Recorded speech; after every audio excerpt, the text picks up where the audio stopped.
អ្នកមកគឺជាអ្នកណាសមាជិករាជវង្សហាលីវបៃឈ្មោះក្រៅស៊ីនទ័រលោកមានតបមកទៅឆាប់ភ្លេចមកអូការពិតគឺរបបស៊ីនទ័រទៀត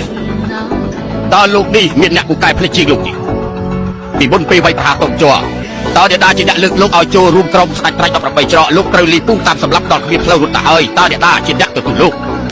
ពាក្យចាស់ពូថាដឹងគុណសងគុណលោកបាយជាយកគុណសងជាទូក្បាត់នឹងរាជការធ្វើបាបប្រជារាស្ត្រឆាយđangធ្វើប្រអម្ចាស់ល្មើសតាមដំណាំប្រទេសមកហើយស៊ីនទ័រនៅពីក្រៅខ្ញុំមានតបមួយសាច់នេះបើឯងមិនចុះចាញ់ទីថ្ងៃនេះគឺជាថ្ងៃខួបឯងហើយឆាមង្គលការប្រយុទ្ធនឹងថ្ងៃខ្ញុំគិតទាំងយប់ទាំងថ្ងៃរងចាំអស់18ឆ្នាំថ្ងៃនេះឆ្នាំក្រោយជាថ្ងៃដែលខ្ញុំទៅសែនភ្នូរបស់ឯងឯងហ៊ានប្រយុទ្ធជាមួយនឹងខ្ញុំមែន